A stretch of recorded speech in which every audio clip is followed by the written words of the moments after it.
మనం రాజు ఎదుట మోకరించాం, గొప్ప దేవుని ఎదుట మోకరించాం. యాకోబు ప్రార్థన, అందరూ కళ్ళు మూసుకున్నా, దుఃఖపుత్రుడిగా ఉన్న దేవునిని కుడి చేతి పుత్రుడిగా మార్చింది. ఇప్పుడు ప్రభు నన్ను కూడా ప్రార్థనాత్మతో నింపు ప్రభు, విజ్ఞాపనాత్మతో నింపు ప్రభు. నీ ఎదుట మేము నీ బిడ్డలుగా మోకరించామయ్యా. అందరూ ఒకసారి నోరు తెరిచి ప్రార్థన చేద్దామయ్యా. యేసయ్యా అని నోరారా పిలుద్దామా? పిలువు. నీ దుఃఖాన్ని, నీ శాపాన్ని, నీ భయంకరమైన పరిస్థితిని ఆశీర్వాదకరంగా మార్చేది. అలాగే రెండు చేతులు జోడించి ఆయన ఎదుట మోకరించాము. ప్రార్థన చేసే నన్ను దాటి వెళ్ళదయ్యా, నన్ను పొమ్మనుదయ్యా, కాదనుదయ్యా.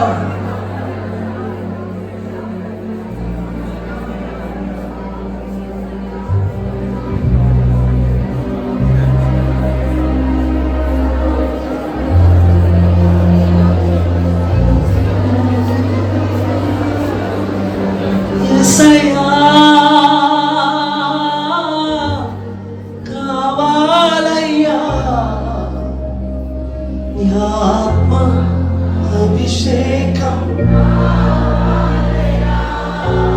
ప్రార్థన శక్తి నాకు,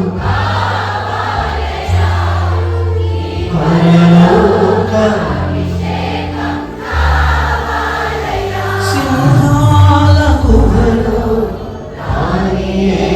శక్తి ఈ లోకంలో నాకు ప్రార్థించి నిన్ను చే భాగ్యమీ, ప్రార్థించి నిన్ను చే భాగ్యమీ. నిరంతరం ప్రార్థించు నిరంతరం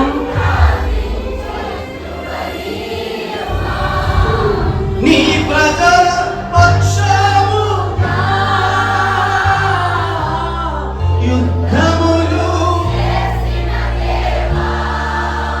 అగ్నిలో పడవేసి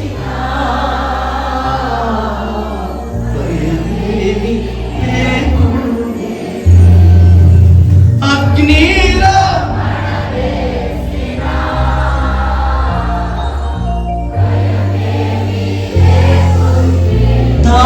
దాటిపోడులే నీ కన్నీరు, కాదనడులే నీ ప్రార్థన.